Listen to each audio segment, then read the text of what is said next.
Greetings, everyone, and a warm welcome to the second episode of our webinar series on US-China AI competition. Today's event is hosted by Asia Society Policy Institute's Center for China Analysis.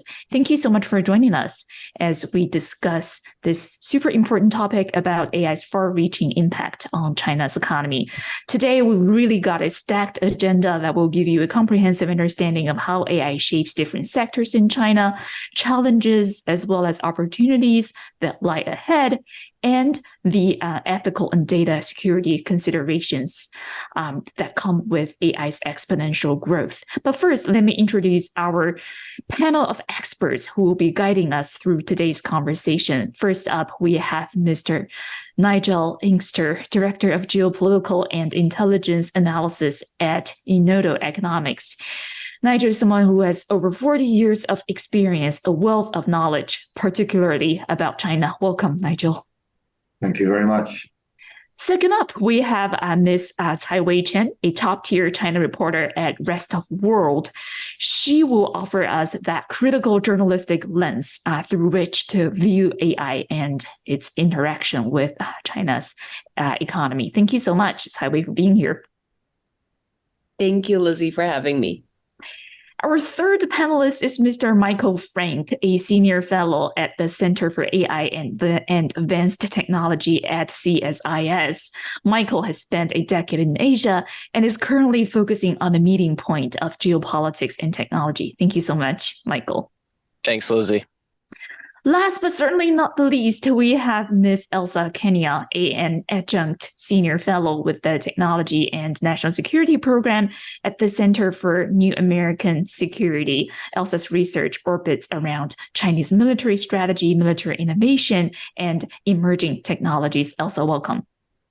Thank you. Looking forward to the conversation. So incredible lineup of panelists, and we are going to dive deep into the subject today. Let's get started. So I'm going to turn to Nigel first.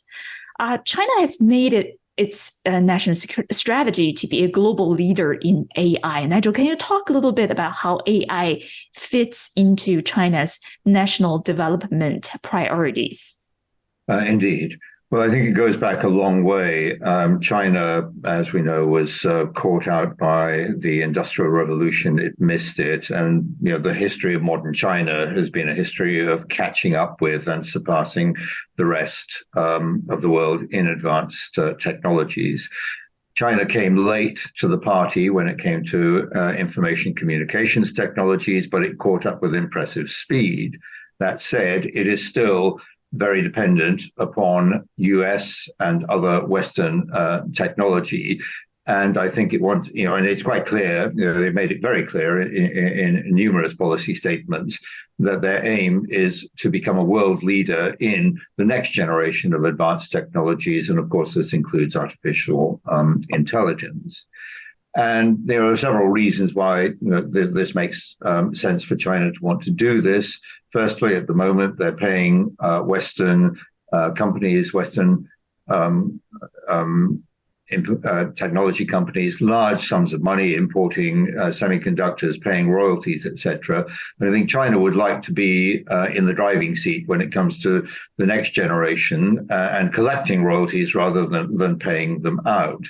The second thing is that for China, domination in these technologies is something that confers significant geopolitical influence and the ability to shape events. And we've now seen just today China issue a white paper, in effect proposing a dramatic remodeling of the post-World War II US-led international order.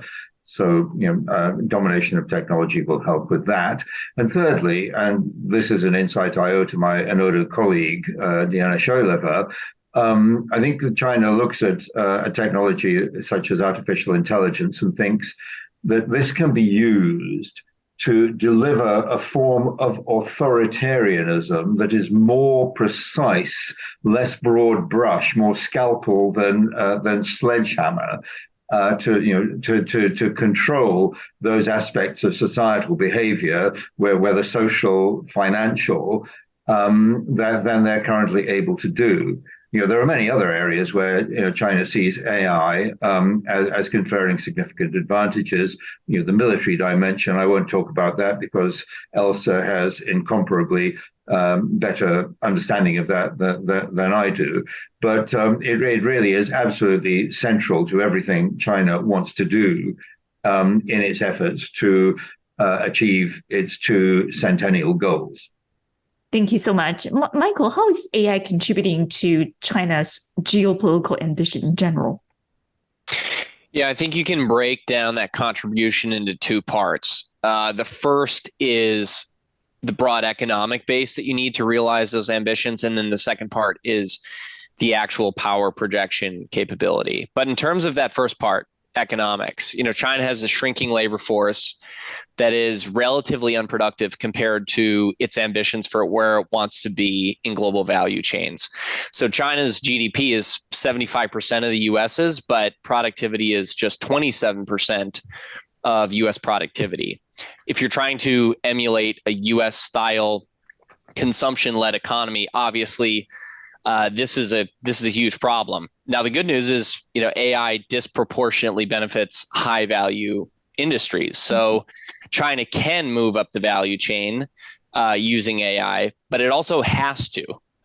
In terms of creating a new tax base that moves out of this property-led development model where local governments are raising tax revenues through land sales and then reinvesting them in infrastructure projects, that is coming to an end. So it's very high stakes to make this transition. It's probably the only possible solution to make this transition when you have such a dire demographic environment. So to be able to grow income and increase productivity at the same time, there's not a lot of evidence that this is happening yet. So if you look from 2012 to 2019, China's productivity growth is about 6% a year. And over the last 3 years, that's slowed to closer to 2%. That's obviously still a lot higher than advanced economies, but we're talking about them moving up the value chain. So it's not just a relative competition. They really need to boost productivity growth to move up that value chain. And if they don't, I think the precedent is pretty horrifying from an economic perspective if you look at Japan. So in terms of the actual power projection part of this, it's really difficult to measure, but surely if you look at what the U.S. Department of Defense is doing with the Replicator initiative, I'm sure Elsa can speak to that better than I could. Surely China is doing a version of that with the PLA, just with less openness than we have in our system. We put a spotlight on our problems, which make it look like we're not making that transition to an AI-driven national security and geopolitical strategy, but that also creates the political pressure to carry out painful reforms. And I think that has happened in the U.S. over the last few years. Comparatively, China is still working on rooting out corruption in its military. You look at the recent detention of Defense Minister Li Shangfu. I think that's a good example of where the types of problems that the PLA is dealing with. There are some pretty big differences there. Having said that, there's some big similarities too. It's a common talking point in Washington to talk about how nefarious China's civil military fusion is. The U.S. has the exact same thing with AI. If you look at all of our leading AI companies, they're all participating in projects with the U.S. Department of Defense. The whole point about AI, why it's so sensitive, is it is dual use. You can't neglect either the civil applications or the military applications. So my suggestion would be, if you look at how they are how they're going to be able to effect their geopolitical ambitions, you look at comparable Chinese companies, see where their technological baseline is. They're behind at the moment, but keep in mind they probably don't actually need world-leading AI to realize those geopolitical ambitions. If you have any kinetic conflict between the U.S. and China in the next few years, it will probably take place in Asia, where China has enormous home field advantages, and there even with sophisticated U.S. technology, that's not going to necessarily be the decisive factor when you have all of these other environmental advantages that China certainly enjoys in that theater. Fantastic. Thank you so much.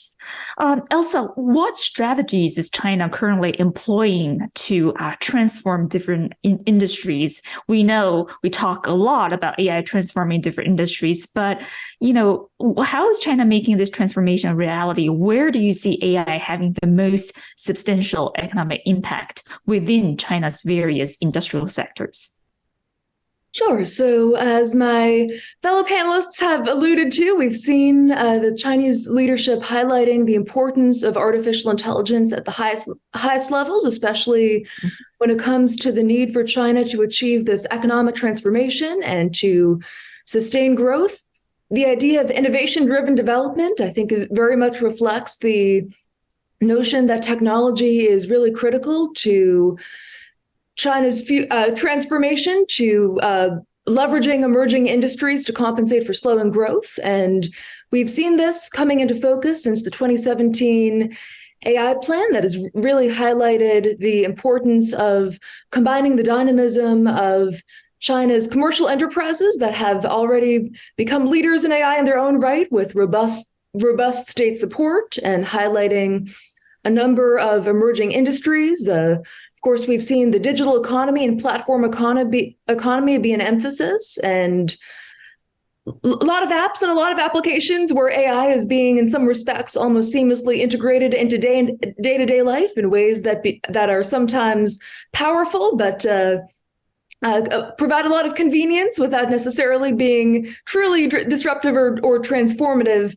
necessarily. There's always the joke that once AI is successfully implemented, we start to take it for granted and it almost becomes invisible, whether that's just navigation, recommendation algorithms, and the like. Of course, self-driving vehicles have been an area of the industry where China's really leaned in, and we've seen a favorable environment in terms of policies and support, and a lot of companies coming into the fray. And I think a lot of potential there going forward. So that definitely will be an area to watch. Of course, a lot of interest in cross-discipline intersections, the applications of artificial intelligence in biotechnology and in healthcare, quantum information science as well. And I think going forward, with the demographic challenges as have been discussed, the relevance of intelligent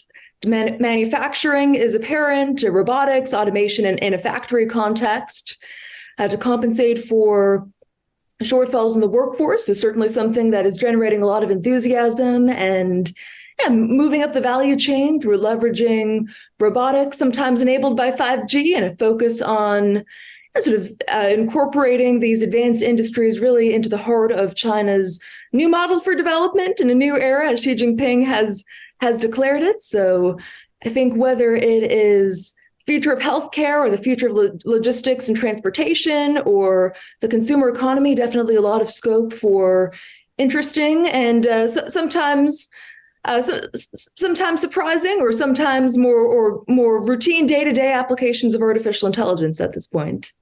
Thank you so much, Elsa. So Caiwei, I'm going to turn to you. Can you give us some examples, if possible, or case studies where AI has significantly changed a certain industry or sector in China? Or do you see more challenges as China rapidly integrates AI technologies? Certainly, I would love to. So at Rest of World, me and my colleagues has been focusing on e-commerce ecosystem in China.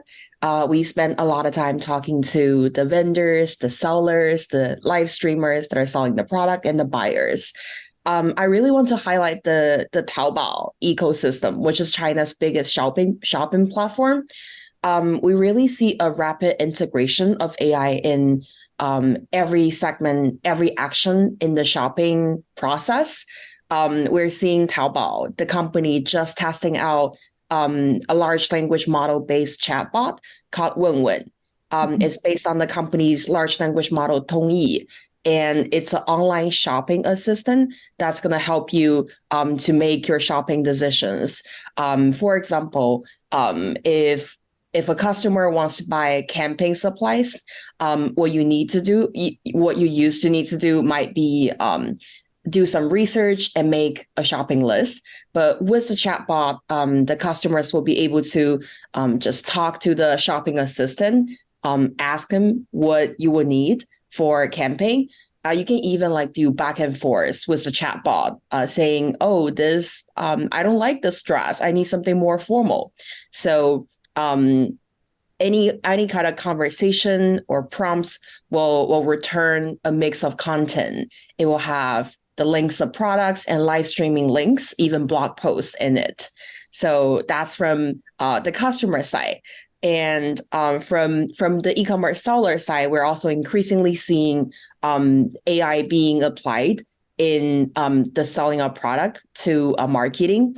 And we're already interviewing a lot of e-commerce store owners that are using text-to-image generators like DALL-E or Midjourney to produce their product photo. So an example would be they can just put like a piece of clothing that they want to sell on a mannequin, and then use an AI program to transfer that into a real looking demonstration photo. So that will drastically reduce the cost. Not to mention, we're already seeing a lot of e-commerce AI live streamers, which are not real humans, but an AI model that can work 24/7. So a lot of people say these e-commerce live streamers are less organic. This AI one is less organic than a human live streamer. But on the flip side, with a lot of the political sensitivities, famous Chinese live streamers like Austin Lee are getting these days, it might be a good side that these AI live streamers are less risky because they only say the pre-written script and perform pre-programmed movements. So I think all these applications in the e-commerce system is a great demonstration that AI has already been integrated in Chinese economy in a lot of different aspects. Thank you so much, Cai Wei. Lots of potentials as Cai Wei and also Elsa alluded to. But Michael, what kind of strategic investments and innovations are still required for China to unlock the full potential of AI across those various sectors, as our panelists talk about? Yeah, well, I think of this both in terms of horizontal issues that affect every sector, and then the types of verticals that Cai Wei was just describing. And starting with the horizontal issues, it's finding a way to match international standards or the sophistication in terms of computing power and capital. I think this is going to be really tricky for China. And actually, if you look at the Stanford AI Index over the last 5 or 6 years, even before we've gotten into this new U.S. policy of actively trying to curtail China's AI capabilities, the gap between China and the U.S. in AI is actually not closing. Which I think is not where we thought we would be if we look back 5 or 6 years ago. And as Nigel described, China's history over the last few decades has been closing gaps with international tech sophistication and then ultimately surpassing peers. But that doesn't seem to be happening with AI. I'll talk about talent in a minute because I know we were gonna talk about talent later. But thinking about computing power, this is going to be really hard. Look at the timeline for how quickly AI becomes obsolete. So last year, GPT-3 was productized in November. It had been around for a while, but it was only productized in November.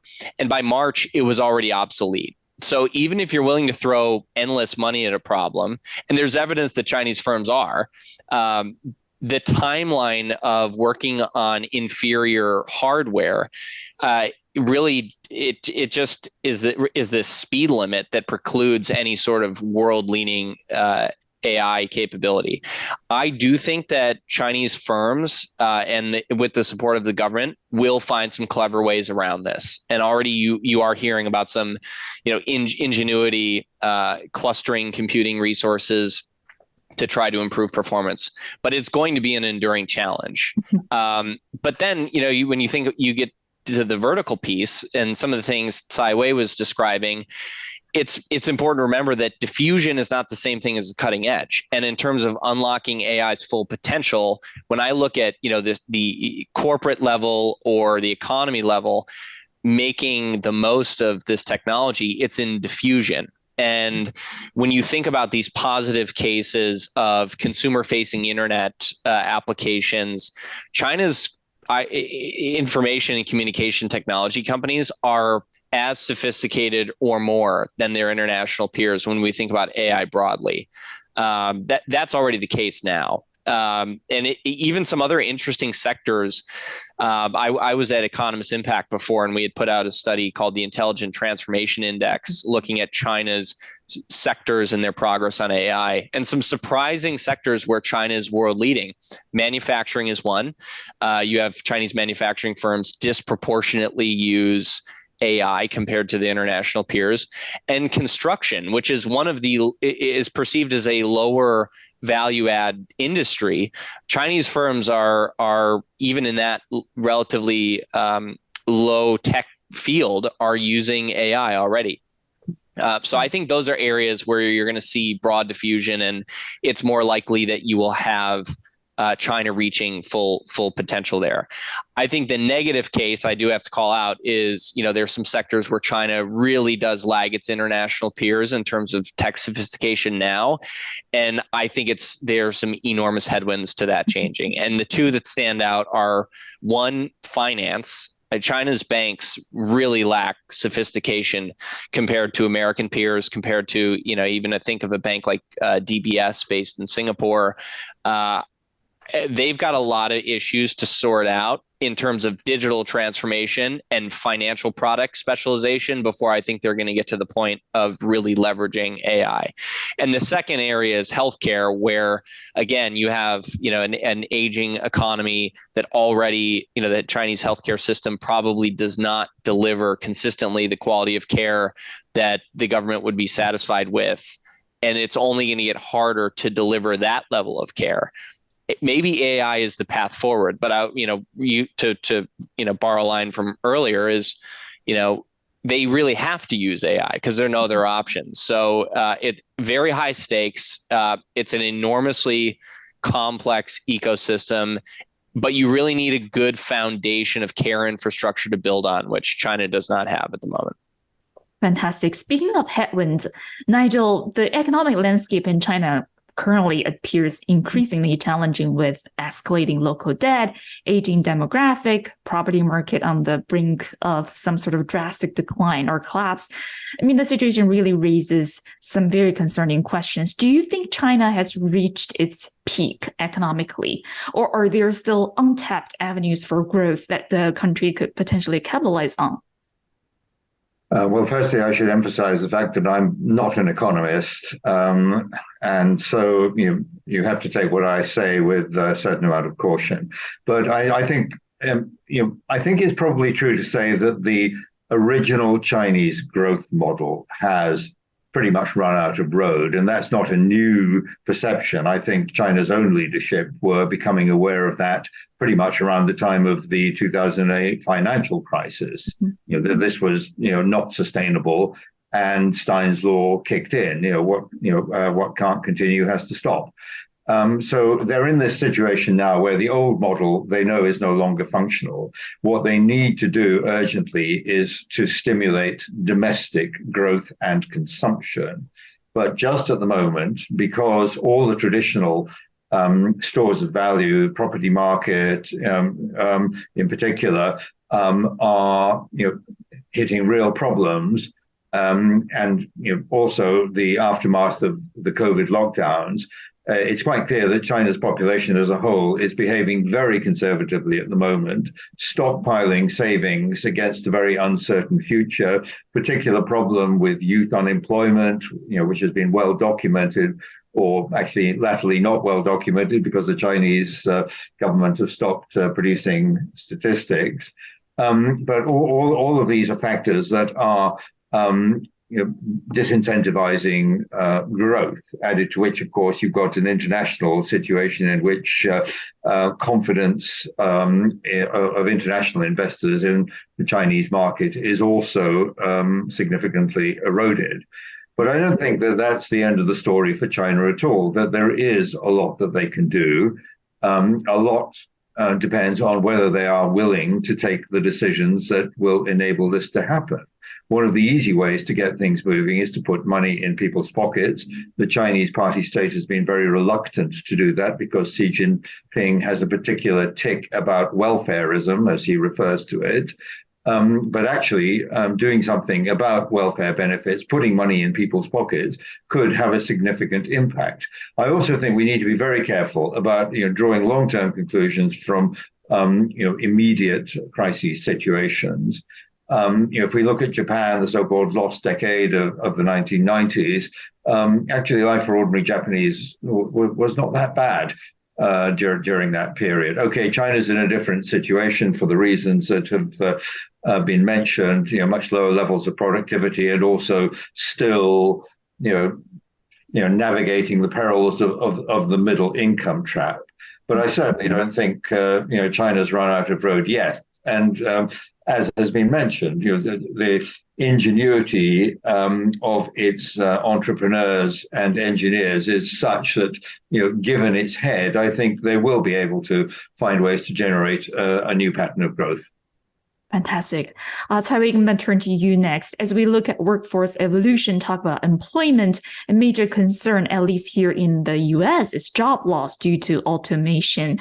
How much concern is there among the general public in China? And, based on what you hear, Taiwei, are there any notable initiatives in China by the Chinese government focusing on reskilling the Chinese workers for AI-driven economy in the future? Mm-hmm. Yes, Lizzie, this is the job concern is something that I've encountered frequently in my reporting.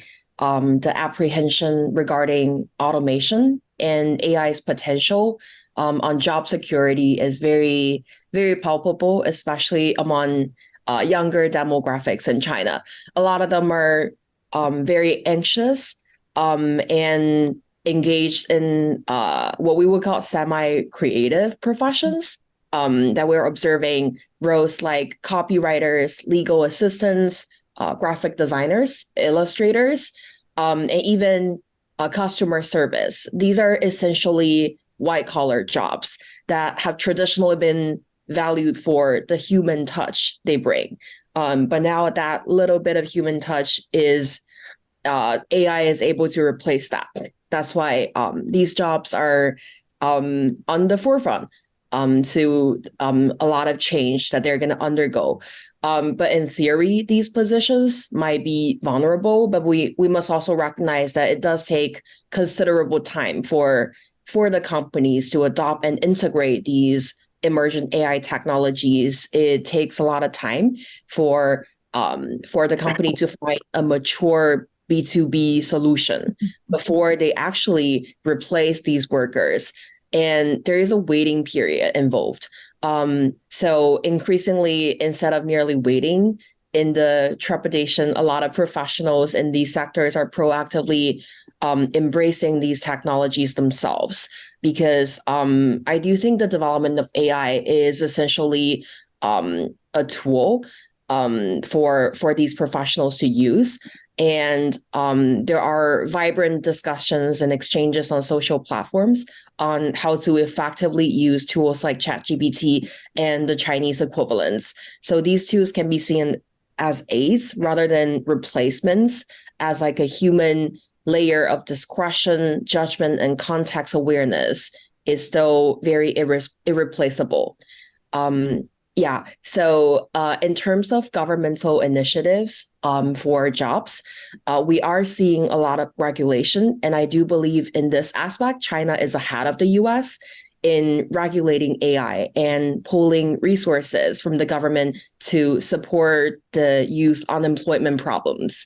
And the aspect that often get overlooked is the backbone of a lot of AI models, including ChatGPT is rest on human work. We all know that ChatGPT relies heavily on data annotators in Kenya that the company hires. And similarly, China's AI industry and the large language models have given birth to a myriad of data annotator positions. So I recently did reporting in how the local and provincial governments in rural China are actually spending a lot of money paying the big internet companies like Baidu, Alibaba, ByteDance for them to establish data annotation centers in a way that boosts employment, create jobs in their local economy. Although these jobs can be very grueling, very repetitive, they do become a sector that local government tend to value. And those governmental resources became a very important lifeline for these tech companies as well when VC investment, especially foreign investment, is less attainable at this time. Fascinating.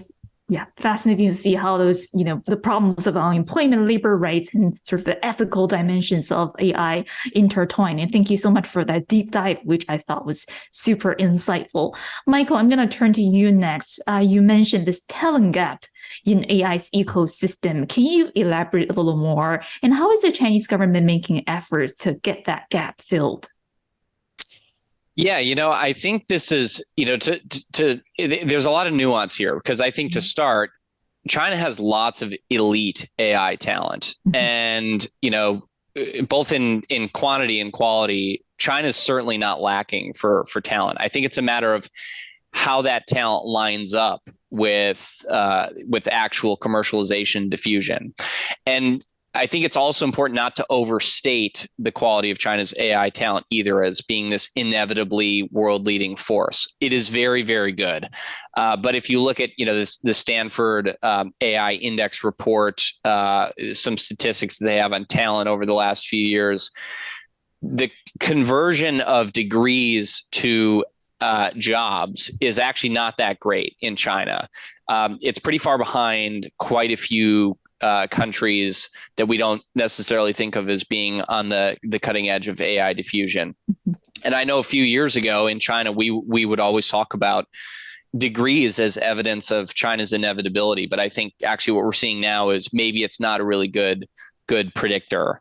If the US ever got out of its own way on immigration, I think not only would China be left behind in terms of AI talent, but that could actually be a zero-sum proposition as Chinese researchers might prefer to study in the US, where they have maybe more freedom to research, they have better access to computing power and financial resources. I think that's a hypothetical. The reality is for now, the US is not getting out of its own way. So, it'll be interesting to see how that develops. China definitely has lots of great AI researchers. And I think both Elsa and Taiwei mentioned, the commercial people that you need to diffuse those innovations. And Nigel referenced the ingenuity as well, the entrepreneur class. The talent problem to me, I think is much bigger picture. How do you deal with a generation of historically high youth unemployment and underemployment? Because that's not just a supply side drag in terms of skills misalignment for AI, though it's obvious that is happening, but it's also a demand side drag, because part of the reason AI is going to be so transformative if you have a broad diffusion is because it's also going to bring up wages for people, and it's going to create this virtuous consumption cycle. So on the product side, I think that's pretty well handled, that in terms of there are these great business leaders who have this experience. They have skills in terms of designing good products that people want to use, from the past wave of social media, e-commerce, payments, technological change that will translate very, very well. But we're talking about a pretty big environmental challenge here when you have over 20% of youth unemployment or underemployment that goes beyond just what are the capabilities of your best and brightest. I also think and this is really, a working thesis. So I welcome any feedback anyone has on this.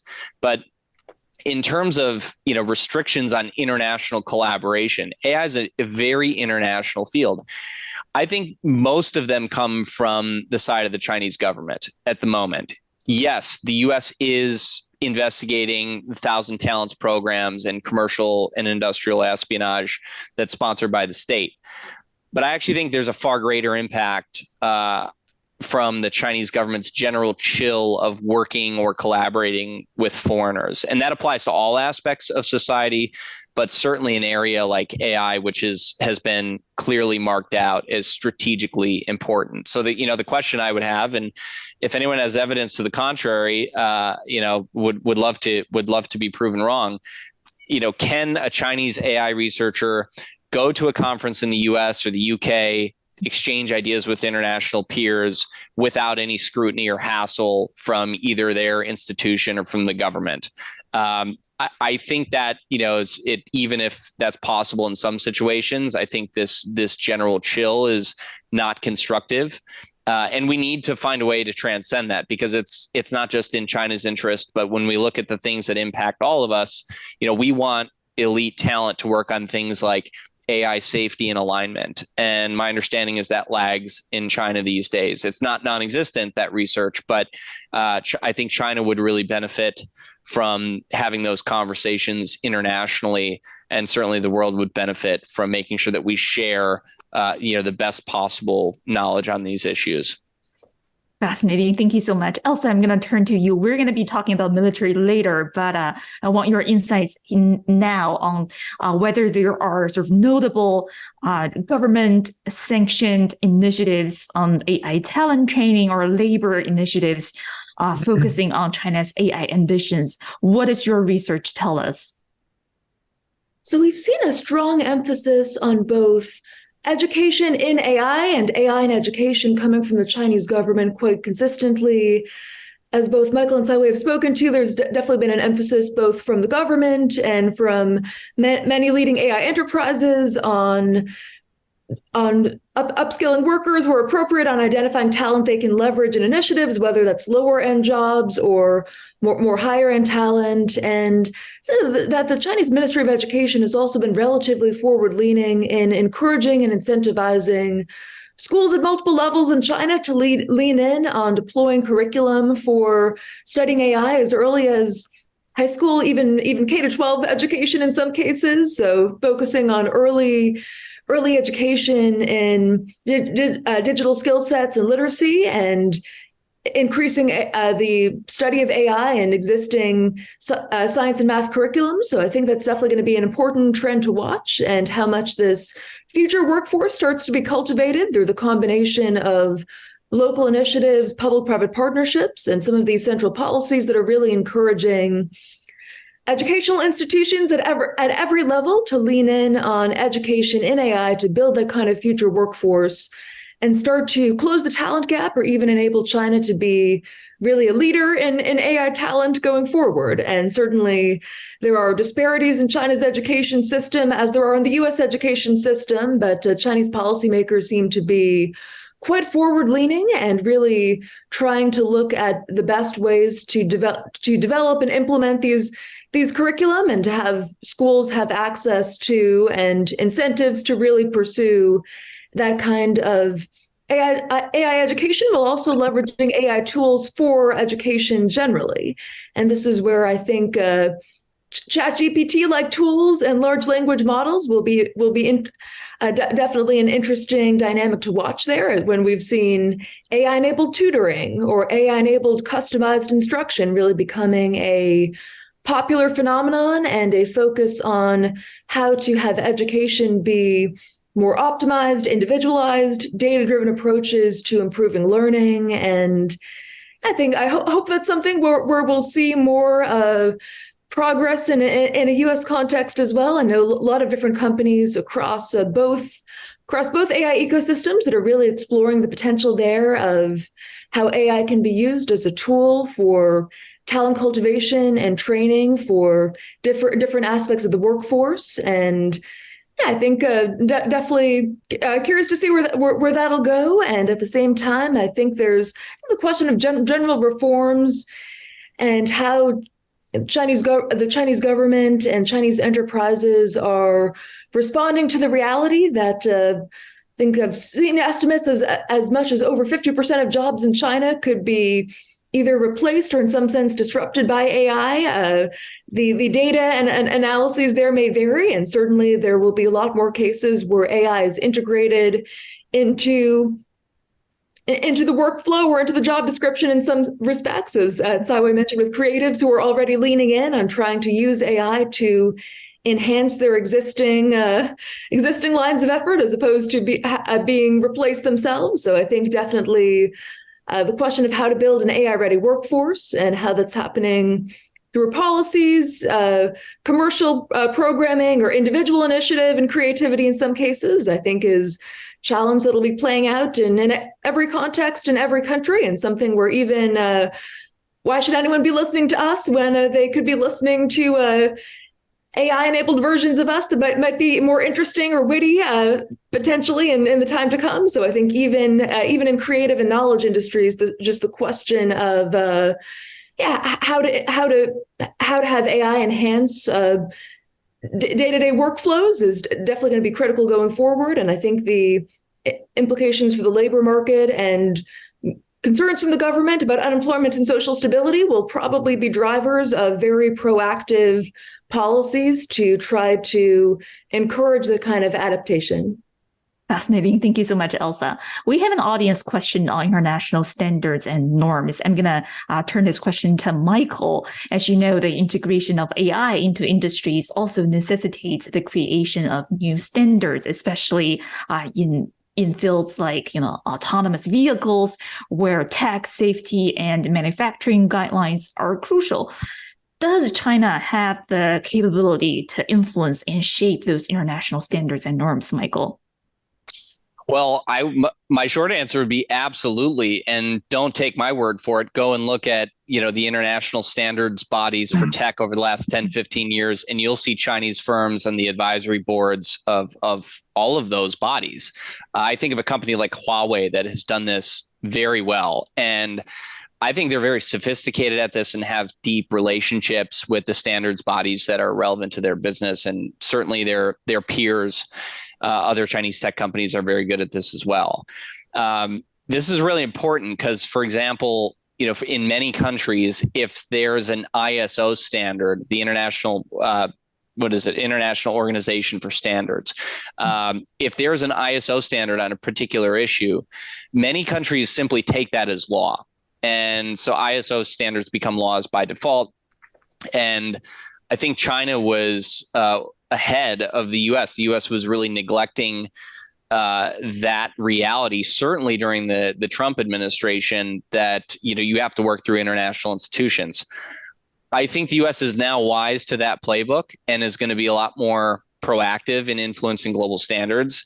And if you look at the US coalition, countries like the UK, Japan, Australia, India, South Korea, and also the European Union, it's a big coalition that is going to be very formidable in terms of influencing standards. And if you look at the EU AI Act in particular, much of it is conceived in direct opposition to the way that China has deployed AI. So it's difficult to see those countries adopting Chinese AI standards.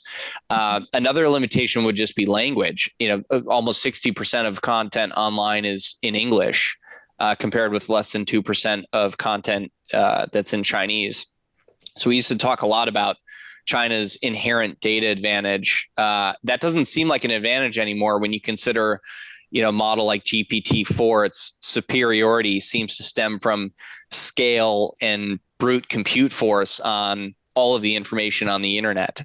But I still think, those are caveats. But to your question about standards, yes, I think China is going to be a major player. They know how to do this, and I think there should be international standards that are forged separate from strategic competition on things like AI safety, alignment problems, similar to I think this political paradigm has been reached in the past for issues like nuclear non-proliferation or biosafety.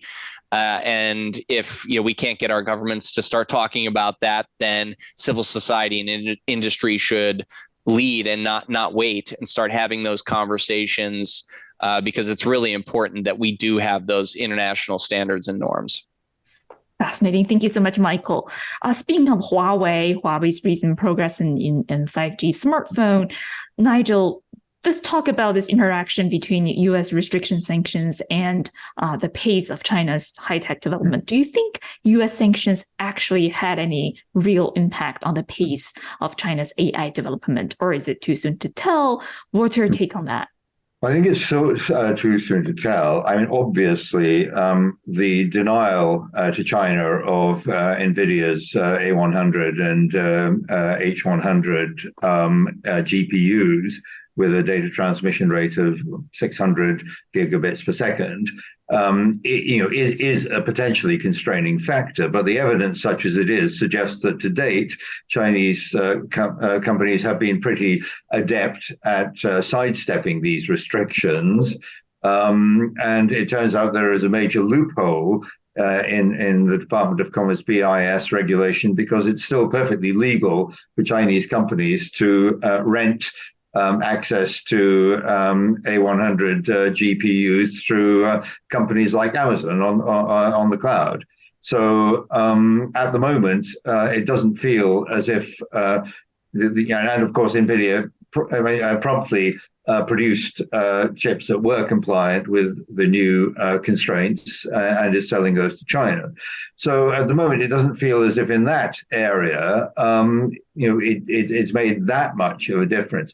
I would say that in many ways, a greater constraint for China AI is the party's desire that AI should reflect and conform to the party's concept of norms and values. I mean, they've resiled from this somewhat in the face of evidence that you really do have to step aside and let the technology go where it may. But I think the aim is still there. And if you compare ChatGPT with Ernie, which is probably the best known current large language model the Chinese have produced, Ernie is pretty restricted in what it can tell you. Fascinating. Thank you so much, Nigel. So, of course, one of the key purposes of U.S. restrictions and sanctions on Chinese technology is its potential use for security and military purposes. Elsa, I wanted to highlight your research a little bit, which is fascinating. Your research really provides this comprehensive look at the Chinese military's recent advancement, its approach to arms control, potential future trends, as well as strategic implications. Can you just share some of the key insights from your study with our audience? Sure. So just as we've seen this emphasis on a revolution and transformation in the Chinese economy, so too is the Chinese military looking at emerging technologies like artificial intelligence for their disruptive potential in defense and security. And the PLA has seen this as a revolution in military affairs. And just as with many aspects of AI, things in the near term may be sort of incrementally enhancing existing capabilities when it comes to current missions and near-term applications, but in the long term, there could be potential for more of that transformation that is anticipated and seen. If we look back even at the PLA's reaction to AlphaGo initially, and the idea that an AI agent could best human players in a game of strategy inspired a lot of Chinese defense strategists to think, what would an AlphaGo for war look like, and how could AI be applied in decision support and to enhance commanders' decision-making in a complex military environment. And of course, between a game and the actual battlefield, there is quite a great distance, and we've seen a lot of advances in the use of AI agents in wargaming, including initiatives under the auspices of the Academy of Military Sciences or the Chinese Academy of Sciences that look at sort of testing AI systems in these virtual environments for decision support. We've also seen a lot of Chinese companies coming into the fray and aligned with China's national strategy of military-civil fusion, working to market capabilities to a military audience, including focused on those kind of decision support and battle management applications. And of course, just as there are in the Chinese economy and the Chinese military, defense industry, and security sectors generally, there's a wide range of applications of AI, and even where the PLA may not necessarily be at the forefront of the latest cutting edge advances, the capacity for implementation and applications at scale, or for more flexibility and moving faster to deploy some of these systems could be a potential source of advantage. As Michael had mentioned initially, diffusion is certainly a strength of the Chinese system in some respects, and I'd argue that could be the case in a military context as well, where not just having advanced autonomous weapon systems or being able to leverage AI in logistics or air defense, but being able to really implement this and field it is critical here. And I think there's definitely some critical synergies between defense and commercial applications, and a lot of enterprises poised to really operate in that nexus. So, for instance, we've seen a lot of emphasis, including during the pandemic, on drones for delivery and e-commerce. So too, that can be applied in logistics. Companies like DJI that are known for world-leading drone technologies. A lot of folks would still rather use a DJI drone than any of their competitors when it comes to the user-friendliness day-to-day. So too, the PLA has looked at using some of these small-scale commercial drones, whether in training for urban warfare or logistics delivery to far-flung military units, and some of the process optimization and intelligent manufacturing that can be applied in defense industry as well to increase efficiency and sort of capacity for scaling up or improvement in that context as well. And I think in the near term, some of the most impactful applications could be not just those that are visible. So we've seen the PLA deploy drones or unmanned or uncrewed, technically, system as across multiple domains of warfare. Every single service of the PLA has experimented with these uncrewed or increasingly autonomous systems. The levels of autonomy are, of course, difficult to verify when you're just looking at a weapon system without knowing the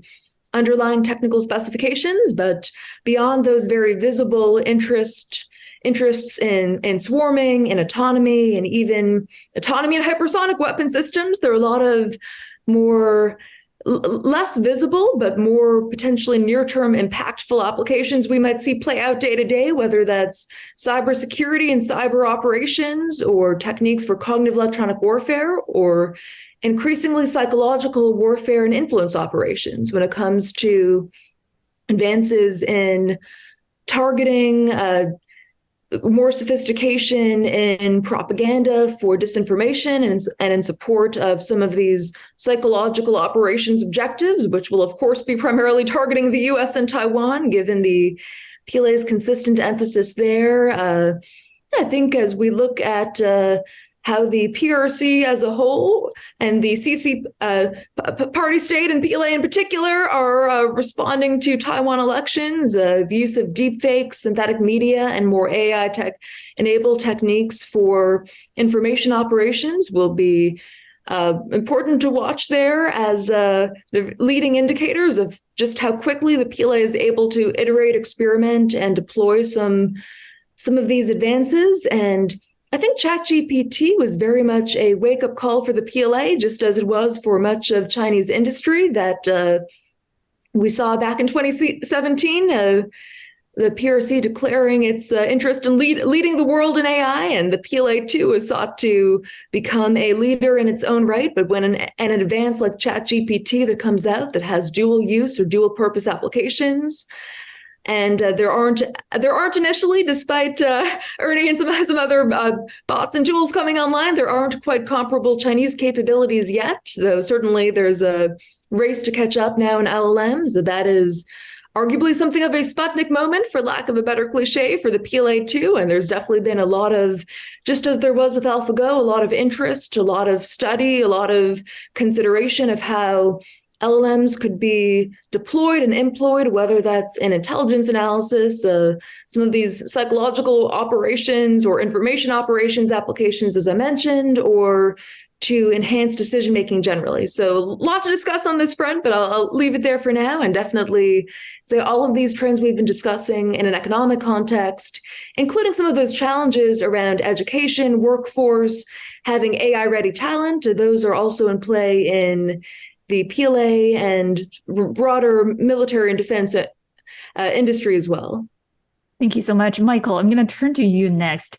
Are there ways in which U.S. policymakers can minimize or mitigate against the potential risks that Elsa mentioned?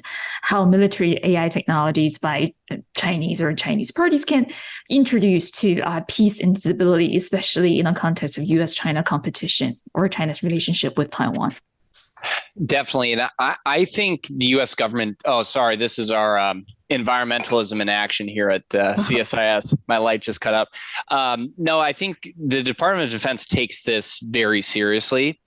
And, I would recommend taking a look at a book by Paul Shary at CNAS, one of Elsa's colleagues, called Army of None, talking about these anecdotes throughout history, how autonomy is not really a new concept in the military. And so the principles of deployment and engagement don't need to be invented from scratch. And I think the core point, if you look at in any public statement that DoD officials make on autonomy, is ethics and law don't just go away when an algorithm is involved. And there's a view that we are a long ways away from fully autonomous weapons, not just from a technical perspective, but from a legal and ethical perspective. There will always be a human in the loop. I think the U.S. has tried to have these conversations with China, and China has not engaged so far. But again, as I mentioned before, there are some aspects of this competition that we should be able to segment out and work together and embrace in the spirit of common international law. And I hope that happens sooner rather than later.